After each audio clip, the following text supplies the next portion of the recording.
Hello, everyone, and welcome to the AAPEX webinar series. My name is Kelly Denman, and I'm with AAPEX Event Management. The webinar series has featured one webinar a month leading up to our in-person event in Las Vegas. AAPEX will take place at the Venetian Expo from Tuesday, October 31st through Thursday, November 2nd, 2023. In preparation for the event, be sure to visit apexshow.com for a full schedule, exhibitor list, floor plan, and much more. As a friendly reminder, attendees' mics will be muted for the duration of this webinar. We will have time at the end of this webinar for a Q&A portion, so please submit any questions you may have through the chat function. This webinar will also be recorded and available later this week on apexshow.com. Today's webinar is Reducing Risk and Costs in the Global Supply Chain Top 5 Strategies. It is my absolute pleasure to introduce today's webinar presenter, Thomas Cook, Managing Director at Blue Tiger International. Tom, take it away. Thank you, Kelly. Appreciate the opportunity to talk to your membership. So the focus of this conversation is on the post-COVID environment and the supply chain. I'm going to frame a lot of the issues because framing the issues will set the stage for a lot of the recommendations and concepts that we have in reducing risk and spend in the supply chain. And we'll have a summary at the end, which will focus on 5 specific strategies that you want to consider building into your supply chain model. So I'm Tom Cook. I'm a Managing Director for Blue Tiger International. We're a 30-year plus supply chain management consulting company. We're based in New York with presence in 9 locations across the United States, and we have a very large, robust agency network around the world. Our focus in our consulting is really to help companies navigate the challenges of international business and create opportunities for business process improvements, reduce risk and spend in their business model.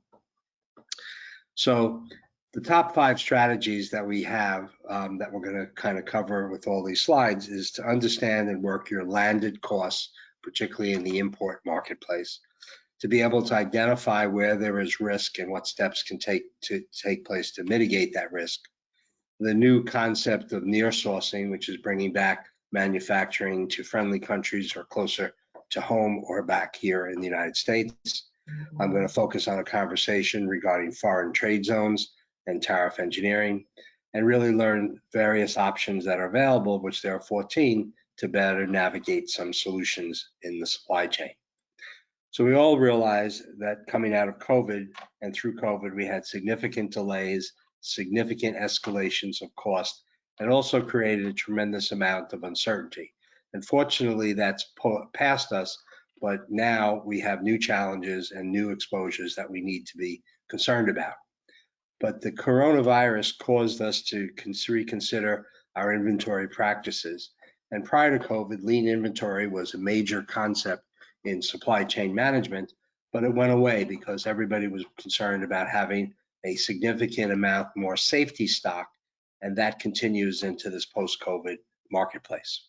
Demand planning changed because we had to wait sometimes 6 months, 9 months, even a year in order to get goods in that we placed orders for. So our whole process of demand planning had a much longer view. The cost in purchasing increased dramatically. Some purchasing managers said that cost escalated at 30 to 40, 50% more, and in some cases it was 100 to 200% more. It really depended upon the business vertical you were in. We all know that the cost in shipping escalated. As an example, an ocean freight container coming from China into the United States pre-COVID might have cost around $2,500. During the high point of COVID, it could cost as much as $25,000. We all were submitted to the concept of remote working, which as a Band-Aid solution worked pretty well, but now lots of companies are struggling with the legacy factor of remote working and creating more hybrid situations, which still create their own set of challenges. In international business, we have an array of other issues that we're dealing with all the time: political factors, economic factors, the differences in cultures and how culture interfaces with the business environment, weather, climate change factors, which are very impactful today, political issues, particularly here when we look at the United States. Loss and damage, the continuation of loss and damage, and through COVID, loss and damage in international business increased by as much as 20%.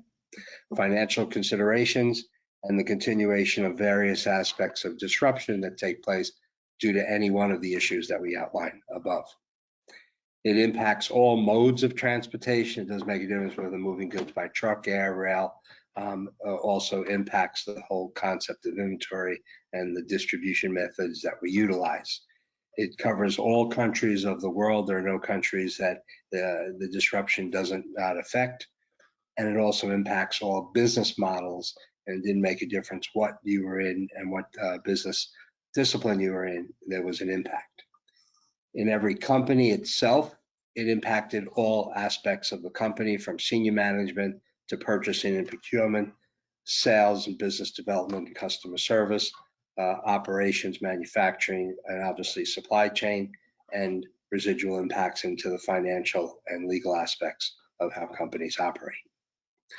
One of the positive things that came out of the disruption that has taken place is it elevated the role of the supply chain manager and supply chain in business models. Housewives and homes that never understood the concept of supply chain were introduced to it through COVID and understood its significance and importance. And that has been a positive thing because it's elevated the whole concept and the importance of supply chain in every business model. We also have to think about some other factors in framing the issues. Is that COVID is still very present and also a residual impact. Most of us are very conscious of the fact that in certain places around the United States, as well as around the world, COVID has come back. Okay, the rate has increased in a number of key areas, mostly around cities, key cities in the United States and key cities around the world. China still has the effect of COVID in many of its cities, and they still have a tolerance policy, which causes the close down of that market and its infrastructure when it occurs to a certain rate. We have the political issues that are going on in our relationship with China, North Korea, and Iran. The risks of inflation and the high cost of money that we're all dealing with, the ability to access capital that's necessary to run businesses. The federal government here in the United States getting involved in the supply chain, which most people in the professional world are very concerned about. And lastly, the Ukraine-Russia conflict, not as a direct issue that we're involved with, but certainly in the indirect marketplace, transportation infrastructure, capacity, and things like that are very much impacted. In supply chain management, for those of us that have responsibility in this area, the primary responsibility has always been to look at risk, spend, and business process improvements. But in the last 3 years, those 3 pillars have been somewhat put on hold, and survivability and sustainability have been the focus in most business models. But as we come out of this whole concept, we learn that we are not able to eliminate all the challenges, but what we can do is take steps in the supply chain to mitigate the areas of risk and spend, by looking to develop additional resources, to recognize that learning options such as this webinar, getting creative in our approaches on how we handle the purchasing of goods and the movement of goods from point A to point B, and really creating a high level of patience and developing various planning methodologies, not only in the short term, but out as much as 12 to 36 months. Some of the things that we think about that we can specifically do as we get into this area of some of the comments and recommendations that we've learned through the COVID process and the 30 years plus that we've been doing this, is that we need to significantly manage suppliers more vigorously. And in some cases, not only do we have to worry about our suppliers, but we have to worry about our suppliers, tier 1 suppliers to them. That we have to increase our safety stock levels. Most companies worked in the margins of 5 to 10% of safety stock. That has risen to as much as 20 to 50% in many companies today. The consequences when COVID occurred and companies expired their inventory so quickly, it created kind of a knee-jerk reaction to increase safety stock levels, and that concept continues to this date. We have to be in the mindset that we have to order 4 to 6 months in advance today, as well as increase the number of our suppliers. The whole concept of single sourcing through COVID has gone out the window, and more companies recognize as a risk management tool in supply chain, having a greater number of suppliers, particularly in critical areas, is a risk management policy. And we also learned that a lot of companies are potentially shipping direct to customers. The example that I would give in this regard is a company that we have that's based in Seattle that buys from China, moves goods from China into its warehouse in Seattle. They don't do anything in that warehouse in Seattle, and then they ship directly to the customer. That process adds about 15 to 16% additional cost in their supply chain. We developed the process for them to be able to mark and label their products in China and have China ship directly to their customers, which not only improve the time involved in shipping, but reduce the cost in the neighborhood of about 12 to 16% against their freight costs. Export has grown dramatically in the United States as a result of COVID, because COVID opened the door for US suppliers, because the world stopped originally at the beginning of COVID. It took a long time for it to catch up, and in some markets it hasn't caught up totally yet. So a lot of foreign operations increased their spending here in the United States, and that has continued as we have gotten out of COVID. We've seen less disruption in the United States than in other countries and markets around the world. And we recognize that USA products are still in high demand all over the world. And one of those reasons is our customer service that we give as a backup and a support mechanism in the sales process is second to none anywhere in the world. On the import side, we need to be concerned about landed cost. Landed cost is taking a look at 5 key elements of when we purchase goods internationally. The first is the acquisition cost of the merchandise, the freight cost to move it from point A to point B, the customs clearance process in moving it through the border, the duties and taxes that are paid, and appreciate that the duties and taxes became significantly more substantial once Trump became president, where he put in what was called the 232 and the 301 tariffs, which added as much as 25% additional cost in foreign procurement from China. And then once the goods get here, we have inland freight, warehousing, and distribution, which also have a significant impact on the landed cost. When we work with companies in helping them look to see where risk and spend can be reduced, we build a model around their supply chain in these 5 key pillars. The acquisition cost generally is determined by which country we're buying from. I'm going to talk a little bit about the movement out of China, which has been a dominant supplier to the United States for the last 30 years. The volume of our purchasing impacts our acquisition cost. What customization or specialization that we need in that purchasing that makes it away from generic to something more customized. Market demand has an impact.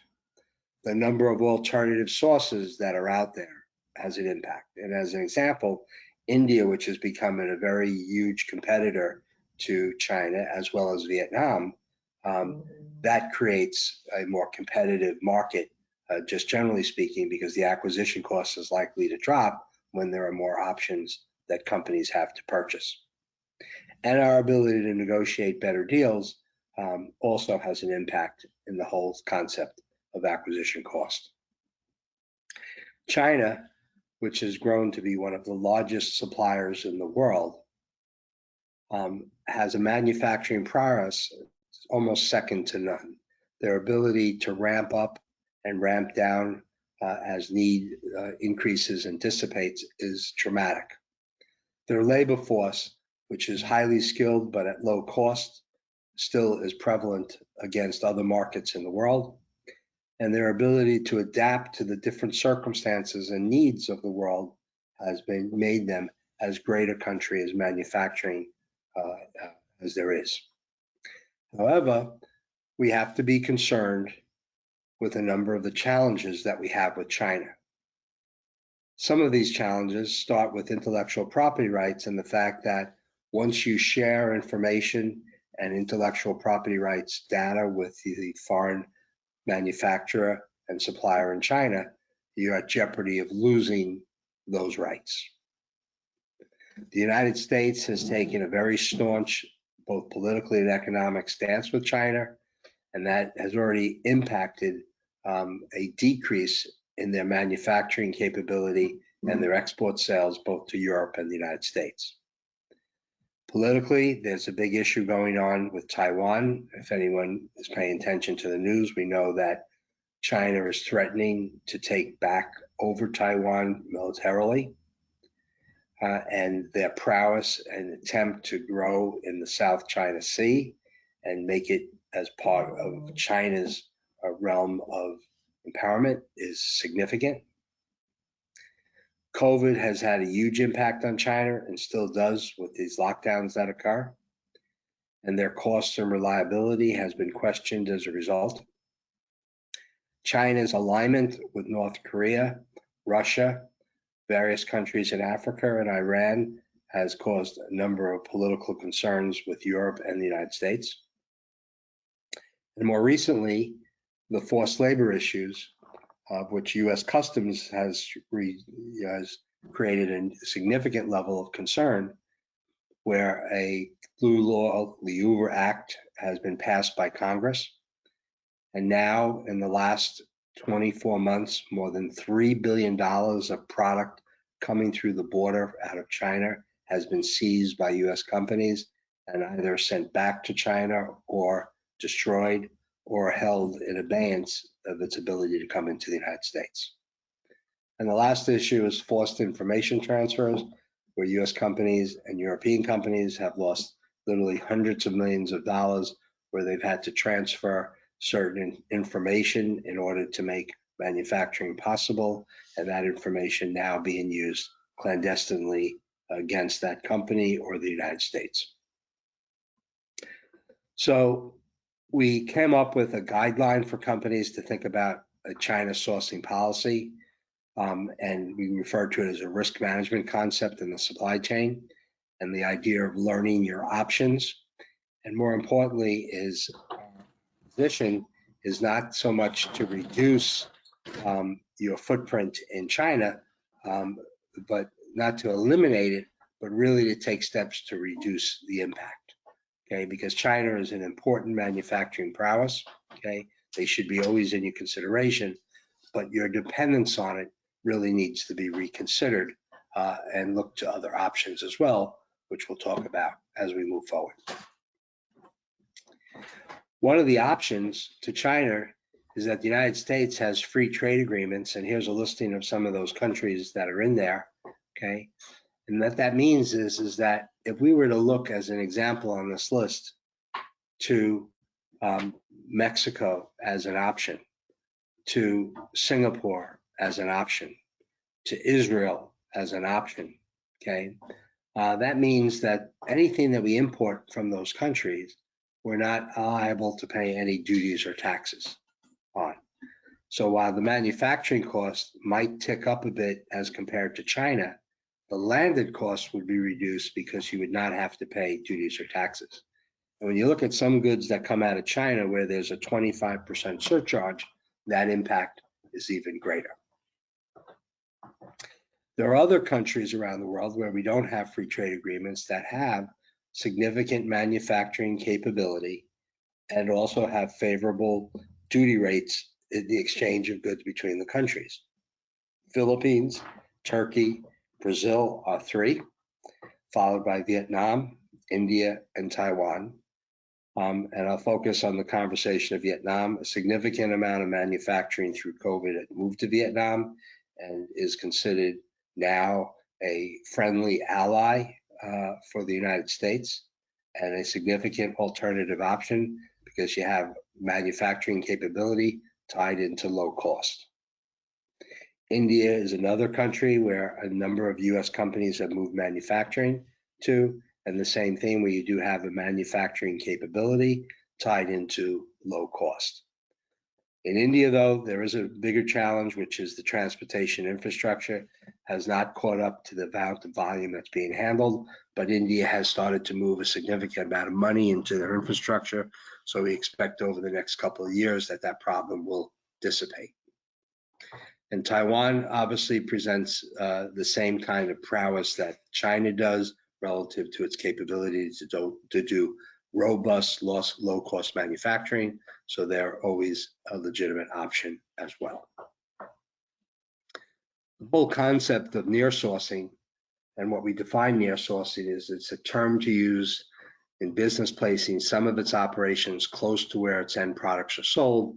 This is the opposite of the longer-term trend of outsourcing manufacturing operations to developing nations having lower labor costs. It can be further defined as either bringing back manufacturing to the United States, bringing back manufacturing closer to the United States, such as Mexico or Canada, or friendshoring, which is bringing it to allied countries such as Taiwan, Malaysia, Turkey, South Korea, or Vietnam.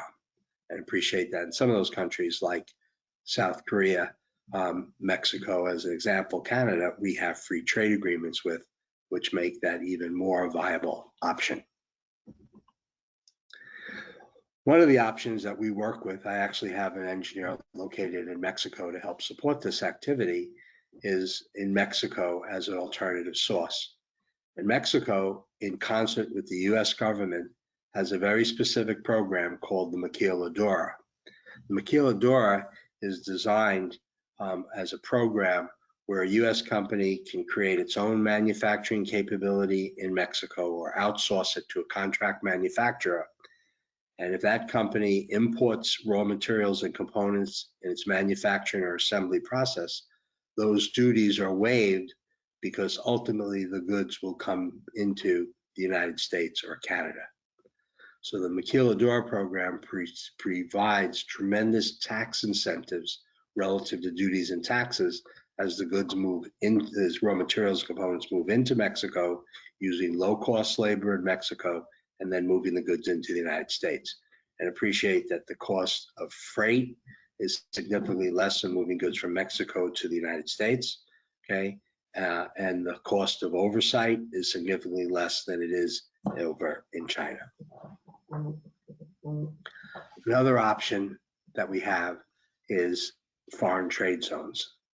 Foreign trade zones are economic areas that are located within the United States, but economically sit outside the United States, which means that when goods move through the border into a foreign trade zone located in the United States, there's no obligation to customs clearance, and there's no obligation to pay duties or taxes.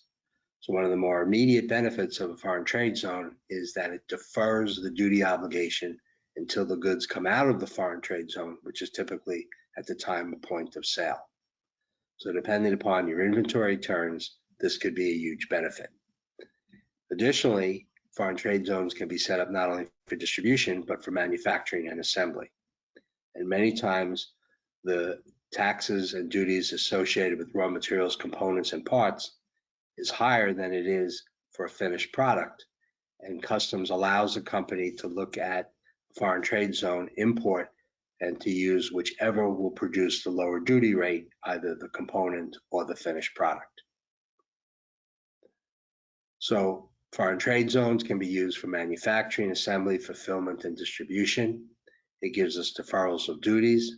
In many cases, it eliminates the duties because if anything ultimately is exported from that facility, such as a distribution up to Canada or Mexico, Caribbean, or the Western Hemisphere, you would never have to pay the duty or taxes because goods would never have entered the United States. In manufacturing, there's tariff inversion potential, and the process also reduces your customs clearance costs and what's referred to as merchandise processing fees, which are additional costs that customs collects every time we have an import transaction. wanted to share with you a financial model of a company that we work with located in San Diego. This company is a small to mid-sized company doing about $25 million in business. It's a tier 2 auto supplier. We switched their location there to a foreign trade zone. They imported parts and components, and the structure now finished the assembly in the US rather than it being done in overseas markets. The annual savings to their supply chain was $3.5 million. It's about 13% of their overall sales against an approximate $125,000 of annual additional costs in managing the foreign trade zone. So the financial model clearly demonstrates a benefit significantly of operating their business in a foreign trade zone. Another area that we look at is the freight. A lot of freight moves in less than container load than full container loads. Less than container loads can be 3 to 4 times more expensive than a full container load. So companies that can wait and have their inventory replenished using the full size of a 40-foot container can save a significant amount of money by just changing their demand planning process. The use of consolidation services is also available. And we need to look at the basis of how we determine to move things by air freight versus ocean, because the difference is significant. Air freight is 18 times more expensive than ocean freight when you look at it on a per kilo or per cubic meter basis. So we obviously want to go with ocean when we can. Other things to consider relative to our suggestions is big fish in a small pond. You want to use service providers, meaning forwarders and custom house brokers, 3PLs, and carriers, where you're a bigger fish in a small pond, so that you're a more important client, get paid attention to better. Looking at the concept of dealing directly with carriers versus service providers. To run RFPs, request for a proposal, at least every 2 to 3 years, meaning testing the market in your freight purchasing. Maximizing the utilization of technology will lower your costs. And really to learn your options, which means spending time in the logistics market and interviewing various forwarders, brokers, carriers, 3PLs, and all the companies that can provide you services in that regard. In the customs clearance process, the use of technology can significantly reduce your customs clearance charges. Creating a PO management system on your import side creates a robust information flow to customs on all the required data. Making sure that you're using a qualified, quality custom house broker, and recognize that your cost in dealing with this is also a negotiation and your ability to negotiate a better deal. Duties and taxes is another aspect of the overall expense and landed cost. That's determined by the country of origin, the harmonized tariff number, which is both a science, okay, and an interpretive process. Recognizing it's governed by the general rules of interpretation, that it changes over time, and it can be legitimately as well as illegitimately manipulated to your favor. One of the things in manipulation that you need to think about is what's called tariff engineering, which is the targeting design of a product's characteristics to reduce the tariff to be paid on imports. Unlike tariff evasion, tariff engineering is legal. Importers and manufacturers may manipulate or tariff engineer an imported product to obtain a preferred tariff classification, usually at a lower duty rate, as long as the manipulation is not fraudulent or an artifice. Two examples is Converse sneakers, one example of how a company can do this legally. For years, the sneakers have added felt on the bottom of their sneakers for no other purpose than to qualify a lower duty rate of 3% instead of 37.5%. If you have two different shirts with two blends of cotton and polyester, a t-shirt as an example, that is 55% polyester and 45% cotton blend is classified as polyester and has a duty rate of 32%. Turn around and engineer the garment to have 55% cotton, 45% polyester. The result is a lower duty rate of 16.5%. Then appreciate that I could give literally hundreds of examples of where the technicians and engineers and design people and companies, when they're conscious of this, okay, can learn to manipulate how a product is actually manufactured so that they can obtain a lower duty rate.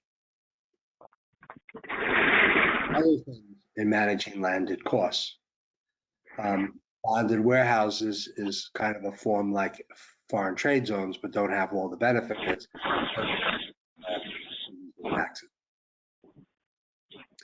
We have drawback, which is the ability, if we export something that we import, we can go back to customs to collect 99% of the duties that we pay. The choice of the Incoterms works, OD, ED, CIF, will also have an impact on cost. We have first sale options. If we purchase goods through intermediaries or buying agents, we can reduce the cost of the good purchase.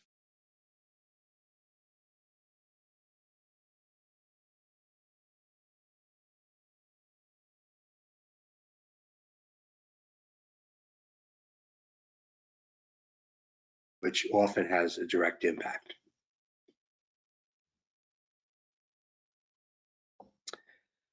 For inland freight, warehousing, and distribution, proximity to gateways has a huge impact as to where we distribute from, where our client demographics does as well, and creating site selection studies. The example that I would give to you is we're working for a tire rim company that was located in Miami.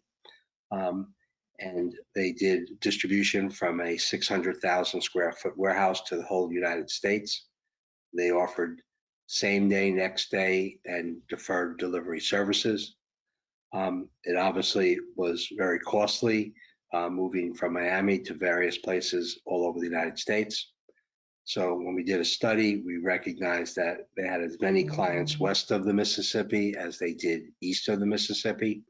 So we built a secondary distribution facility, in this case in Reno, Nevada, which took care of all the sales to west of the Mississippi, and that lowered their distribution costs by 20% by just shifting to a secondary location, which was closer to a huge majority of their clients. Tied into this whole concept of freight is we can do a lot of this ourselves, or we can outsource it. Part of the concept of outsourcing is referred to as third-party logistics providers. And we can bundle a lot of the services because a lot of them will offer not only handling consolidation, handling the freight, handling customs clearance, but also handling warehousing and distribution, and also provide technology to help manage all of that. And remember, again, it comes down to a negotiation, but recognizing that these companies are out there that can provide an array of services, and that bundling will bring down ultimately your transactional costs. Demand planning process. This comes back to that conversation I raised a little earlier about air freight, is looking at the demand planning process to see if it is done as efficiently as it really needs to be done, so that we don't have to use air freight and can really use sea freight or lower cost options when available. Okay, needs to be really done at the front end. Okay, and both sales, customer service, and people in supply chain being held accountable to make sure that the demand planning process is really working based upon historical data, anticipated need, and how your supply, the specifics of your supply chain operates. When we talk about all these types of solutions that we've outlined in the last few moments, we created a 4-step process that we recommend you consider yourselves, which is to first create an assessment process to kind of intellectually look at how your supply chain runs and where are there opportunities to deal with risk, cost, and business process improvement. And when you look at your assessment, you're also looking at what options exist. Should I use a different forwarder? Should I use a different custom house broker? Does the foreign trade zone model? Does drawback work for our business and so forth? We then create a financial model to see which options really provide the best return on your investment. Because obviously any steps that you take have a cost associated with it. So you want to make sure that you're getting at least 10 times a return on what those costs are. The next step is the operational model, which is what do I have to do different in our business in order to make these recommendations happen. And then once we do those first 3 steps of assessment, financial model, and operational model, we can work on implementation, which is making it happen. We created 14 steps. Some of them we talked about, but I just wanted to outline them. These are things that you really can think about that you can build into your supply chain that can have a huge impact on risk, cost, and business process improvement. The foreign trade zone, bonding the warehouses, tariff engineering, drawback, freight consolidation, reviewing and taking action in our demand planning process, where we do warehousing and distribution, and how we do it, making sure that we're really doing landed cost modeling, which is dissecting those 5 pillars from acquisition, cost through the freight to our distribution, and creating these robust supply chain assessments. The choice of the Incoterm in terms of how we make it a purchase or a sale. Are we really utilizing technology in our import and export operations to the extent that we can? And how can technology increase business process performance as well as lower cost? Have we looked at the countries around the world where there are free trade agreements, where we might be able to make purchasing against countries that are not free trade agreements, and therefore duties would be eliminated? Have we thought about bringing in guidance and expertise? There are a number of companies like mine that can provide you with this value added review and assessment and experience. We also need to consider trade compliance management, which is the adherence to import and export regulations in the supply chain, and specifically have in our mind that there are 28 federal agencies that have some degree of direct oversight over the import and export process. Department of Commerce has the Bureau of Industry and Security. Department of Homeland Security has Customs, Border and Protection. State Department, the Treasury Department all have various controls, okay? We have to make sure that our documentation is done correctly, our record keeping, that we're consistently checking the denied parties list, both on our import and export, and that we have to recognize that as we move goods around the world, that we need to make sure that all the licenses is in place and the permits to actually make things move. Classification, that harmonized tariff number, valuation, the numbers we show on our documentation, that we have an internal audit capability, recognize at the end of the day, one of the consequences is fines and penalties, which obviously adds cost in our supply chain that we need to be paying attention to. In technology, specifically having a PO management system gives great advantage in the import side, where our PO flows through the supply chain through forwarders and brokers to our supplier and reverses back as the goods come back into the United States. The ability to use technology to help us with export controls to determine where and how we can ship things and whether licenses are required. The technology being able to create efficiencies, and those efficiencies have a direct cost on what forwarders and brokers and carriers will charge you. The more that things can be transferred electronically, the lower the cost in the transactional cost of import and export management. Collecting all the data on import and export creates a data resource, okay, that allows us to use that data by making more informed decisions. And lastly is the technology also gives us direct government interface, which also creates efficiency and more direct role in providing the information the government's looking for as goods move through the border. Negotiating solutions in all these categories, I mentioned it, it's important. So developing international business skill sets, understanding the cultural differences of places around the world and how to negotiate in Japan may be very different than in China, may be very different in Brazil than it is in Italy, and so forth. Developing higher levels of emotional intelligence, improving dramatically that people with a higher degree of emotional intelligence negotiate better. Learn to be able to better communicate and recognize that international, that means being very flexible and understanding cultural differences. Being able to develop resources, because resources becomes information, and the more information you have, make you better informed and better negotiate. And look to training. There are very specific classes offered all over the place on negotiating, and there are ones that are specifically designed in negotiating internationally, which obviously is more complex. So in summary, the top 5 strategies is to understand and work your landed cost. And every company should have and require that purchasing develops a landed cost on all the merchandise it acquires around the world. Have a process in place to identify and mitigate where risks exist in your supply chain.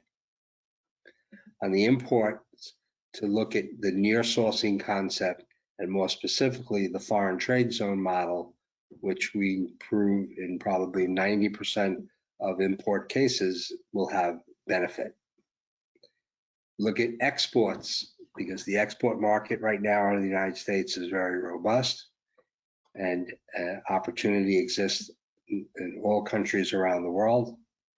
And if you get involved in the export side, do a better job of controlling the freight, because you can generally do it at a lower cost and more effectively than if the buyer gets involved in doing that directly.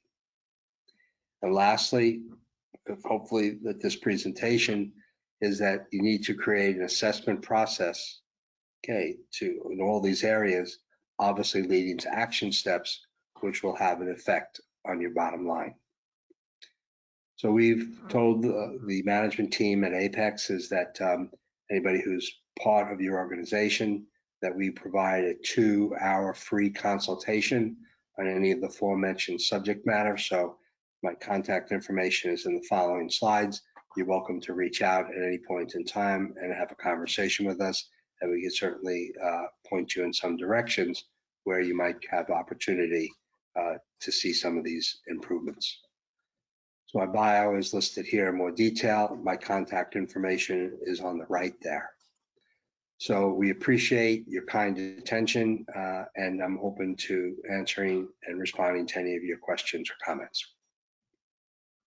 Thank you so much, Tom. So we do have one question in the chat, and it says, the concept of tariff engineering is very interesting, but what can slight tweaks in product composition potentially do to perceived customer value in product expectations?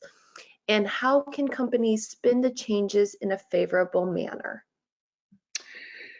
Great question, and the answer is not an easy answer. It's a little complicated, but there is an answer to the question, which is that in every company you have different silos, from your technical or engineering, customer service, sales, and so any tweaking that you do to obtain favor in tariff engineering has to be coordinated to make sure that you're still protecting the quality of the product and you're still protecting the ability to sell your product into the marketplace.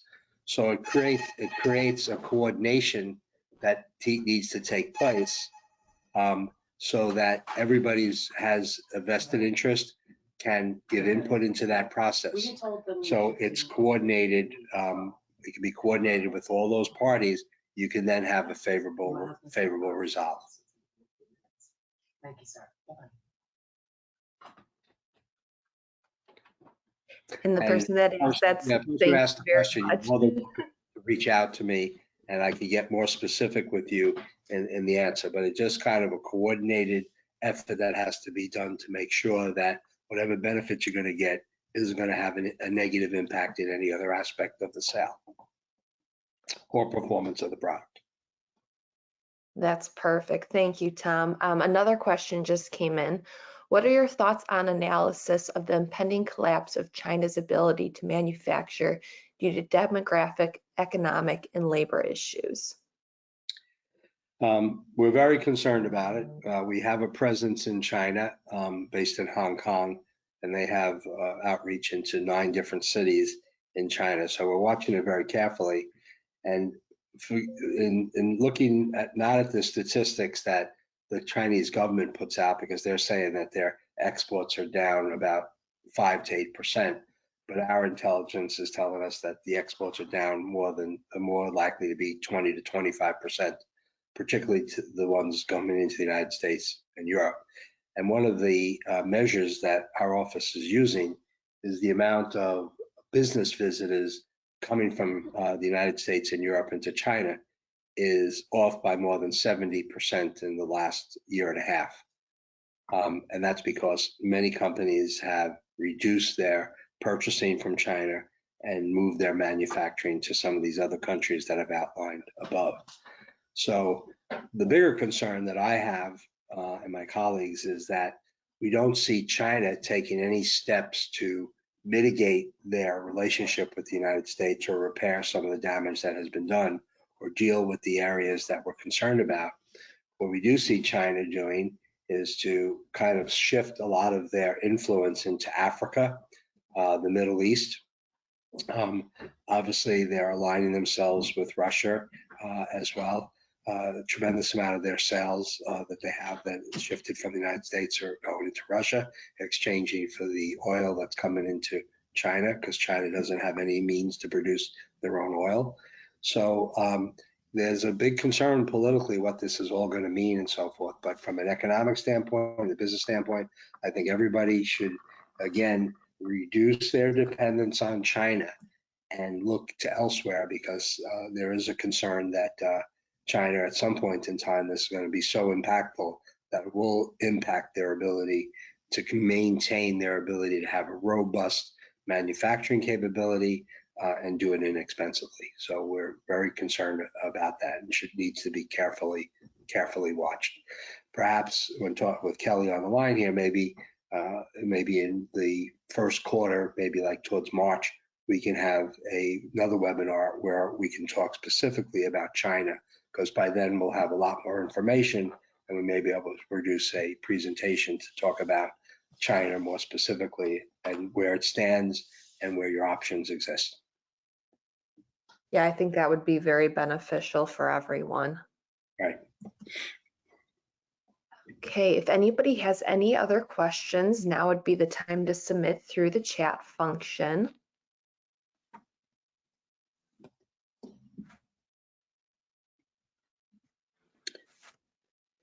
So you also have my contact information. You're welcome to email me or reach out to if you have another question as you look through the slides or as time goes on. If something comes up, you're welcome to reach out. There's no cost or obligation. Be more than happy to try to help. A lot of thank yous and great presentations. Yeah, just a lot of very appreciative attendees in here, Tom. Right. So I think with that, do you have any closing points? And if not, I guess I can end this a little bit early today. Sounds great. No, I'm good. I ended it with the points that I wanted to make. All right, sounds great. Well, Tom, on behalf of AAPEX, I would like to thank you for your time today in a very, very informative presentation. I'd also like to thank our audience for their attendance as well. As a reminder, this webinar will be available later this week on apexshow.com, and we'll also have Tom's contact information if you do think of any additional questions that you should have. The next and final AAPEX webinar is going to be next month on Tuesday, October 17th. Information and registration for that webinar is actually available on apexshow.com right now. And we look forward to seeing everyone in person at AAPEX this year. And I hope you all have an absolutely wonderful day. Thank you so much.